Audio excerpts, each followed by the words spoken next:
Hello students. आज हम जो टॉपिक कवर करेंगे वह है क्लच। ठीक है, तो हम चलते हैं यहाँ पे स्क्रीन की तरफ और देखते हैं क्लच।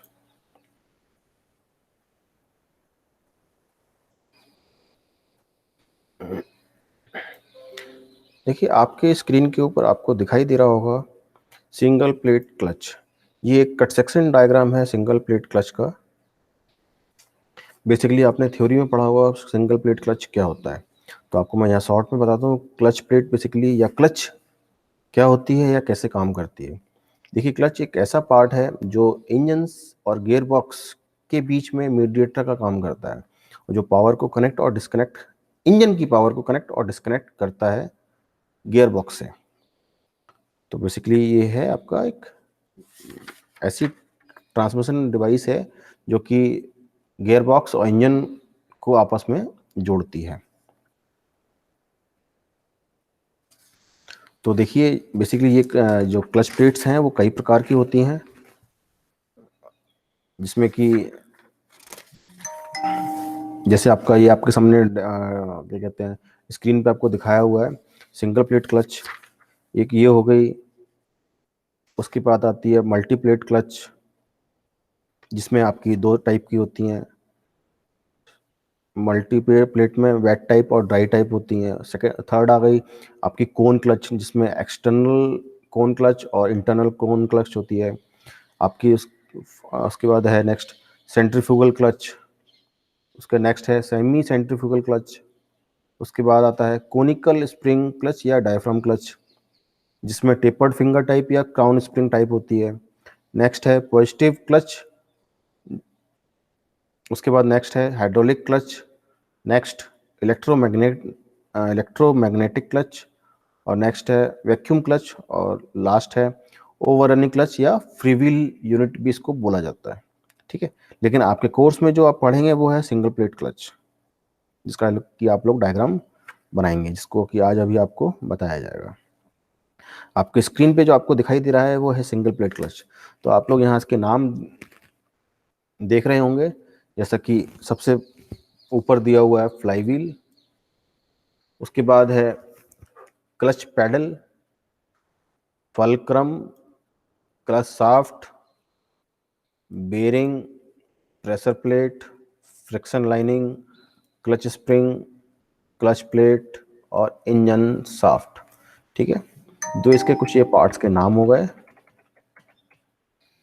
देखिए, फ्लाईव्हील जो है बेसिकली ये एक इंजन का पार्ट है। फ्लाईव्हील जो है आपका एक इंजन का पार्ट है, जो कि इंजन के साथ इंजन की क्रैंक शाफ्ट के ऊपर माउंटेड रहता है।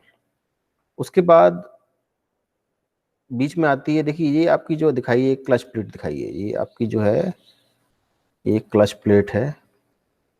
बेसिकली आपकी ये क्लच प्लेट है। ठीक है, ये आपकी क्लच प्लेट हो गई, जो कि देखिए उसके बाद क्या है, ये है एक आपकी प्रेशर प्लेट। ये आपकी है प्रेशर प्लेट। ये पूरी प्रेशर प्लेट है। बेसिकली होता क्या है, जब आप क्लच पेडल दबाते हैं, ये क्लच पेडल आपका है, ये क्लच पेडल हो गया। जैसे आप दबाते हैं इसको, तो क्या होगा, ये फलक्रम के अगेंस्ट इसको ये पीछे की तरफ खींचेगा।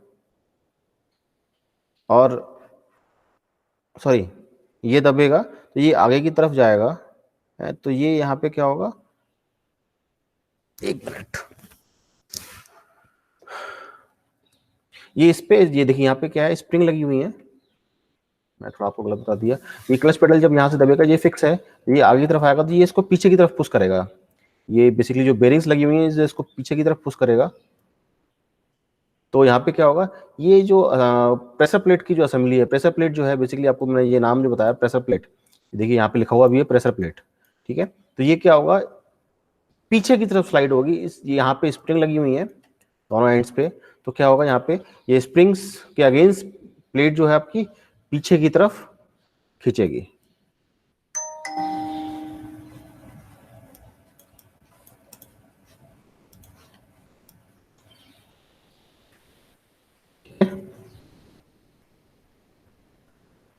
तो क्या होगा, ये जो है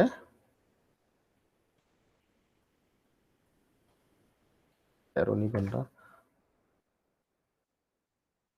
देखिए मैं यहाँ बना देता हूँ। ये जो है प्रेशर प्लेट बाहर की तरफ, मतलब पीछे की तरफ एरो की तरफ खिंचेगी, जिससे कि यहाँ बीच में गैप आ जाएगा, ये गैप आ जाएगा यहाँ पे बीच में, प्रेशर प्लेट और फ्लाईव्हील के बीच में गैप आ जाएगा, जिससे क्या होगा, ये क्लच प्लेट जो आपकी है ये बिल्कुल फ्री हो जाएगी, मतलब इस दोनों के बीच में फ्री हो जाएगी और इंजन की जो पावर है आगे ट्रांसमिट होनी बंद हो जाएगी। बेसिकली इस जो क्लच प्लेट जो आपकी होती है, इसके ऊपर एक फ्रिक्शन लाइनिंग होती है जो कि लेदर मटेरियल की बनी होती है, लेदर और एस्बेस्टस मटेरियल की बनी होती हैं, और ये की बहुत कम घिसती हैं क्योंकि बीच में गैप है और इंजन आपका जैसे रन कर रहा है तो ये इसमें फ्रिक्शन होगा, वेयर एंड टियर होगी, तो घिसती भी हैं। तो इससे क्या होगा, बेसिकली आपका ये धीमे धीमे खत्म हो जाती है, घिस जाती है और पावर ट्रांसमिट होना बंद हो जाती है, या कहते हैं ना गाड़ी में पिकअप नहीं आ रहा, तो उसका एक सबसे बड़ा रीजन ये भी है कि आपकी क्लच प्लेट घिस चुकी है, जो फ्रिक्शन लाइनिंग है वो घिस चुकी है, जिसकी वजह से पिकअप आपका खत्म हो जाता है, ये इसके बीच में प्रेशर प्लेट और फ्लाईव्हील के बीच में स्लिप होने लगती है। तो यहाँ पे ये क्या है, ये स्लिप होती है इस तरह से। और देखिए यहाँ पे उसके बाद हम देखते हैं, ये तो ये हो गई, बीच में यहाँ कुछ ये बेरिंग्स दी हुई हैं, ये बेरिंग्स दी हुई है यहाँ पे, इसको पायलट्स बेरिंग बोलते हैं, इसमें नाम नहीं दिया हुआ है, इसको बेसिकली पायलट्स बेरिंग बोलते हैं। उसके बाद यहाँ दी हुई है ये बेरिंग दी हुई, ये है आपका बेसिकली क्लच रिलीज बेरिंग, यहाँ पे इन्होंने सिर्फ नाम लिखा हुआ है बेरिंग, तो इसका बेसिकली नाम है क्लच रिलीज बेरिंग। ठीक है, ये आपकी क्लच हो गई, जो कि आपकी सीधा आपकी गियर बॉक्स के अंदर जाती है, और गियर बॉक्स इससे जब इंजन के साथ क्लच प्लेट एंगेज होती है तो पावर आगे ट्रांसमिट होती है, अदरवाइज पावर ट्रांसमिट नहीं होती है अगर डिसएंगेज पोजीशन में क्लच होता है। तो जनरली जो क्लच है आपका एंगेज पोजीशन में रहता है। ठीक है, आपकी जो इंजन शाफ्ट है, जो कि इंजन से पावर आ रही है, यहाँ दिखाई गई जो क्रैंक शाफ्ट होती है, बेसिकली इंजन, उसको इंजन शाफ्ट भी बोलते हैं। तो इस तरीके से ये आपका जो क्लच प्लेट है, सिंगल प्लेट क्लच है, वो वर्क करता है। ठीक है,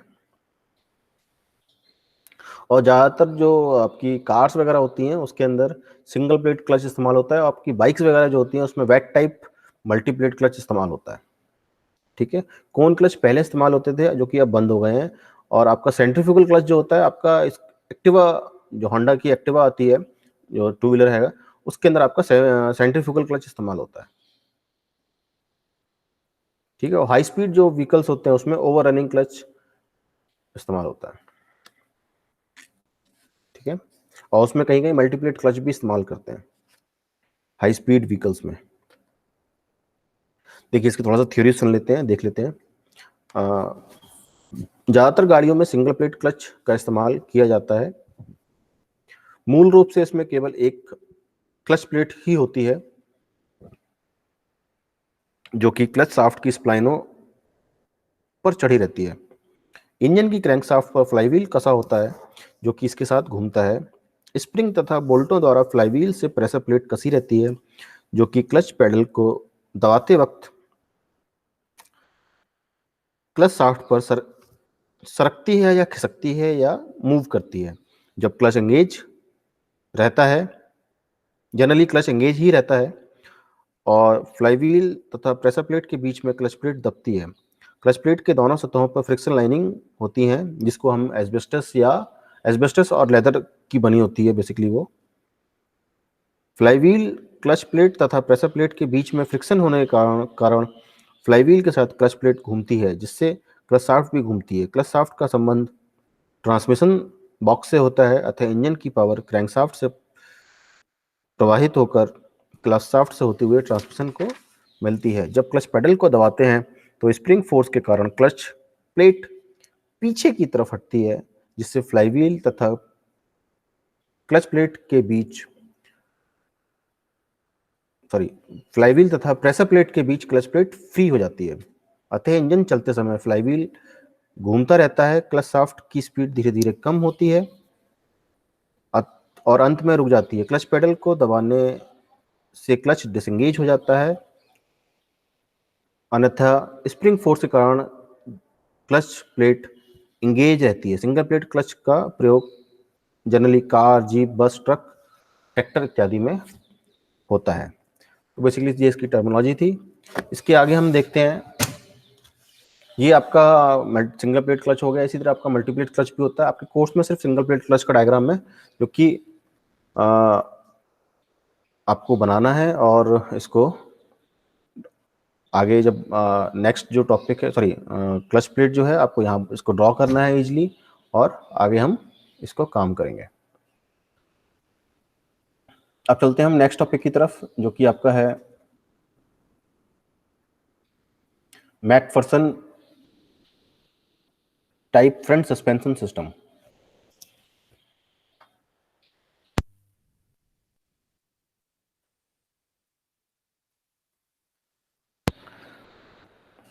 ठीक है, यहाँ पे हम अब देखेंगे Macpherson type front suspension system.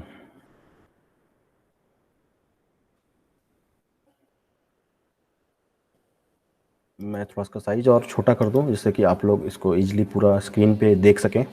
देखिए, ये आपके सामने है Macpherson type front suspension system. Basically ये आपकी कार्स वगैरह में लगा होता है, और फ्रंट सस्पेंशन का एक पार्ट है मैकफर्सन टाइप। मैकफर्सन एक नाम है, जिन्होंने इसको बनाया था उसके नाम पे ही ये मैकफर्सन नाम आया है। और इस काफ़ी अच्छा मैकफर्सन सस्पेंशन होता है, और जनरली कार में सभी फ्रंट साइड पे जो सस्पेंशन इस्तेमाल होता है उसमें मैकफर्सन टाइप ही लगाया जाता है। ऑलमोस्ट 90-95% सस्पेंशन जो फ्रंट साइड में लगाए जाते हैं कार में, वो मैकफर्सन टाइप ही होते हैं, और इसका मेंटेनेंस बहुत कम है, इसलिए हम जनरली इसको यूज करते हैं। देखिए, इसमें जो सबसे पहले दिखाया हुआ है, नंबर 1 पे डस्ट कवर, नंबर 2 पे सेल्फ लॉकिंग नट है बेसिकली ये, और इसके यहाँ पे इन्होंने इसके टॉर्क दिखाई है कि कितने टॉर्क पे ये नट कसा जाता है। ठीक है, उसके बाद नंबर 3 पे है स्ट्रट इंसुलेटर, ये स्ट्रट इंसुलेटर है। ठीक है, नंबर 4 पे है आपका स्प्रिंग अपर सीट, स्प्रिंग अपर सीट हो गई। उसके बाद है नंबर 5 पे स्प्रिंग अपर पैड। उसके बाद 6 नंबर पे है बम्प रबड़। 7 नंबर पे हो गई आपकी डस्ट कवर। ठीक है, 8 नंबर पे आपकी कॉयल, ये कॉयल हो गई, स्प्रिंग जिसे हम बोलते हैं, कॉयल स्प्रिंग। ठीक है, और 9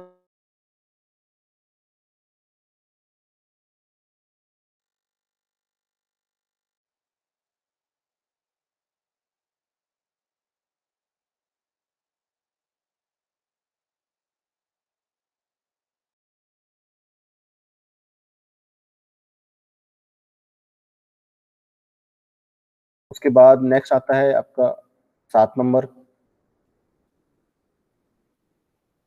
डस्ट कवर। ये डस्ट कवर जो आपका हैगा यहाँ पे, ये उठ के इस स्ट्रट के अंदर यहाँ आके बैठ जाता है। उसके बाद 6 नंबर हम बम्प रबड़ को लगाएंगे इसी में। उसके बाद 5 नंबर जो होता है स्प्रिंग अपर पैड, वो आपका यहाँ स्प्रिंग के ऊपर आएगा। स्प्रिंग अपर पैड नाम जैसे लिखा हुआ है, तो ये स्प्रिंग के ऊपर लगेगा। उसके बाद 4 नंबर जो दिया हुआ है स्प्रिंग अपर सीट, वो अपर पैड के ऊपर लगती है। उसके बाद है स्ट्रट इंसुलेटर 3 नंबर, जिसके ऊपर से लगेगा। फिर सेल्फ लॉकिंग नट कसने के लिए बेसिकली यहाँ पे जो स्ट्रट है, यहाँ पे थ्रेड्स बनी हुई है, चूड़ियाँ बनी हुई है स्ट्रट के अंदर, जो कि आपका ये नट जो है वो हम यहाँ पे इसको कस देंगे। उसके बाद 2 नंबर आपका हो गया। 1 नंबर है आपका डस्ट कवर, जिसको हम ऊपर से नट के ऊपर से कस देते हैं। बेसिकली जो स्प्रिंग है, स्प्रिंग बिना ये स्प्रिंग जब हम इसमें लगाते हैं तो इसके लिए एक स्प्रिंग कंप्रेसर आता है। स्प्रिंग कंप्रेसर से हम स्प्रिंग को कंप्रेस करते हैं। उसके बाद ये सातों जो पार्ट्स हैं इसको हम इसके अंदर फिट करते हैं, जिससे कि हम इसको इसमें इजीली हम कस पाते हैं, और सस्पेंशन आपका प्रॉपर वे में वर्क कर पाता है। ठीक है, बेसिकली सस्पेंशन आपका जो वर्क है सस्पेंशन का, देखा आप लोगों ने देखा होगा गाड़ियों के अंदर, जब आप लोग गाड़ियों के अंदर बैठते हैं या बाइक पे बैठते हैं, कार में बैठते हैं, तो जब आपकी गाड़ी रोड पे चल रही होती है जिसमें गड्ढे भी होते हैं, स्पीड ब्रेकर भी होते हैं, बम पिट भी होते हैं, तो उसके अंदर क्या होता है, वो उछलती है गाड़ी उस गड्ढों के अंदर या ब्रेकर्स के ऊपर से। तो आपको सबको, मतलब जो पैसेंजर्स है, बेसिकली गाड़ी में जो बैठे हुए पैसेंजर्स हैं, उनको जो झटके लग रहे हैं वो कम से कम लगे, जो शॉक्स लग रहे हैं मतलब वो कम से कम लगे शॉक, जिससे कि पैसेंजर्स जो हैं उनको आराम महसूस हो। ज़्यादा अगर झटके लगते हैं, ज़्यादा शॉक लगते हैं, तो उनकी बॉडी में पेन हो सकता है, वो आरामदायक महसूस नहीं करेंगे, जिसकी वजह से ये मैकफर्सन स्ट्रट या मैकफर्सन सस्पेंशन बनाया गया है। इसमें शॉक्स को, जो शॉक लगते हैं उसको एब्जॉर्ब करने की पावर बहुत ज़्यादा होती है, अच्छी होती है, इसीलिए हम इसका इस्तेमाल गाड़ियों में करते हैं। तो डायग्राम जब आप बनाएंगे इसको बनाते समय बहुत ध्यान से, बिल्कुल फ्री हैंड बनाना है। बहुत जैसा डायग्राम आपको दिखाई दे रहा है, इसको इसी तरह से बनाना है। आपको मैंने समझा दिया कि ये कैसे वर्क करता है, क्या पार्ट्स होते हैं, कैसे असेंबल होते हैं और इसको बनाना कैसे है। ठीक है, तो फिलहाल आपके लिए आज इतना ही, ये 2 टॉपिक्स आपके कवर करने थे। सॉरी, चलो एक थोड़ा सा और देख लेते हैं आप आगे भी, इंडिपेंडेंट रियर सस्पेंशन। ठीक है, मैं थोड़ा इसको एनलार्ज कर देता हूँ।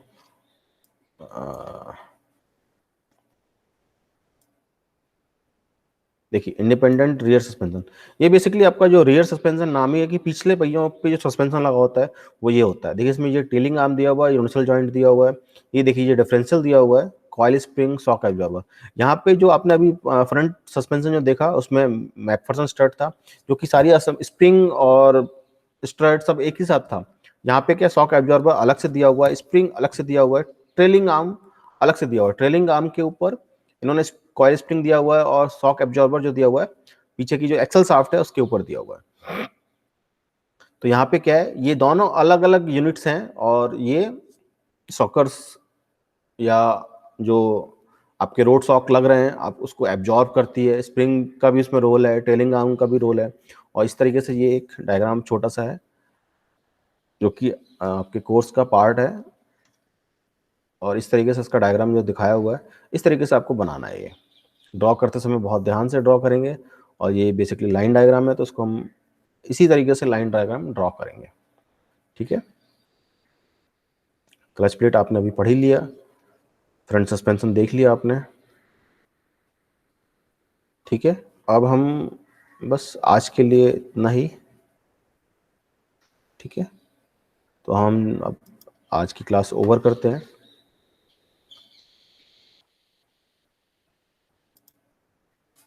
ठीक है, तो आज की क्लास आपकी ओवर होती है, और इसी तरह तो okay, thank you very much.